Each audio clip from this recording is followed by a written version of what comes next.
Здраво и добре дојдовте повторно на мојот YouTube канал Дома со Леа. Моето име е Леа и јас сум мајка на малечко бебенце. Станувањето родител знае да промени многу од работите онакви какви што ги знаеме во животот, многу од нашите ставови и да не изненади со тоа што ќе ни докаже дека некои од сознанијата што ги имаме не само што не важат веќе, него важи сосема спротивното. Затоа сакам да ви кажам кои 5 работи мене многу ме изненадија во врска со менувањето пилани. Прво, влажните марамчиња се за се освен за бебе. Кога сме млади и не имаме деца, мислиме дека влажните марамчиња се произведуваат за бебињата, бидејќи на скоро секое пакување на влажни марамчиња има бебиња.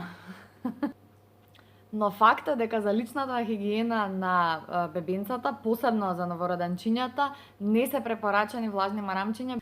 Да, бебешката кожа е многу нежна, може многу лесно да се појави алергиска реакција, изфрлање, дури и привремена реакција може да ве извади од памет, како што тоа беше во мојот случај. И наместо со влажни марамчиња, посебно во раните месеци од развојот на бебето, пеленската регија ја чистиме со чист памук, односно со памучни тупфери и со топла вода. Уште попрепорачано е доколку имате услови, особено доколку бебето е малечко во летниот период, да го измивате бебето само со топла вода при секое менување на пелена. Втора работа што мене многу ме изненади е фактот дека мајката е хормонски програмирана да не го чувствува мирисот на полните пелени како непријатен мирис. Луѓе што немаат деца ќе речат: "Ау, гадно!" Но тоа е факт. Уште кога се роди бебето во болница, пробав да ги намирисам пелените за да видам со што ќе морам да се носам во наредниот период. И не ми мириса, секое наредно менување ми ги мириса повеќе и повеќе и не ми мириса лошо. И кога си дојдовме дома, му велам на сопругот: "На нашето бебе каките ич не му мирисаат лошо." И почнувам да ја менувам пелената, он стои до мене цел Трета работа која што многу ме изненади е фактот колку често се менуваат пелени. Првите денови, првите недели, може и месеци, менувавме до 11 пелени во денот. Да, бебето ги полни сите овие пелени, да, кога бебето е многу мало и пелените се многу мали и собираат помалце од течностите. И да, на бебешката кожа и е потребно цело време да е на чисто и на суво. Бројот на сменети пелени во текот на денот и ноќта зависи од многу работи, тоа е многу долга тема. Некаде после 4-тиот месец веќе востановивме дека ни се доволни 5 до 6 пелени во текот на денот.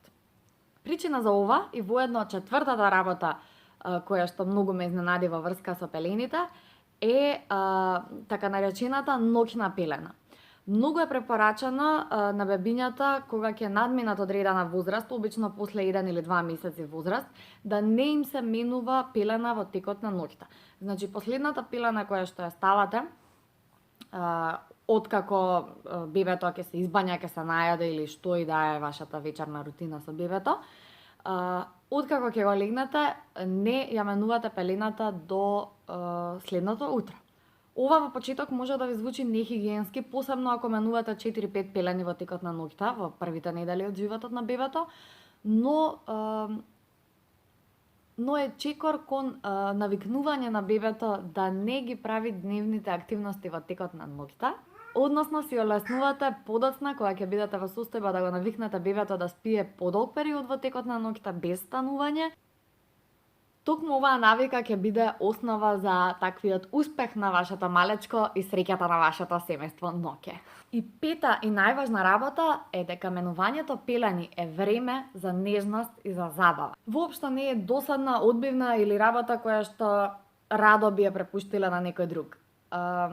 Токму во текот на менувањето пелени и токму за тоа што тоа се прави толку често во текот на денот, имате време да го положите вашето бебенце пред себе, го гледа вашето лице, има контакт очи во очи, го допирате бебето, голата бебешка кожа, си ги гледа ноџињата голи, ја чувствува вашата љубов и нежност преку допирот и се чувствува добро бидејќи нешто што му сметало, една прљава полна пелена, ја заменувате со нова, чиста, мека и удобна пелена.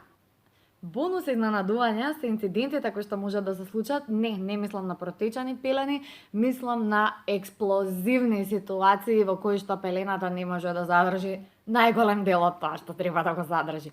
Лајкнете го ова видео доколку ви се допаѓа, притиснете subscribe доколку сакате да се гледаме секој понеделник во 12 часот.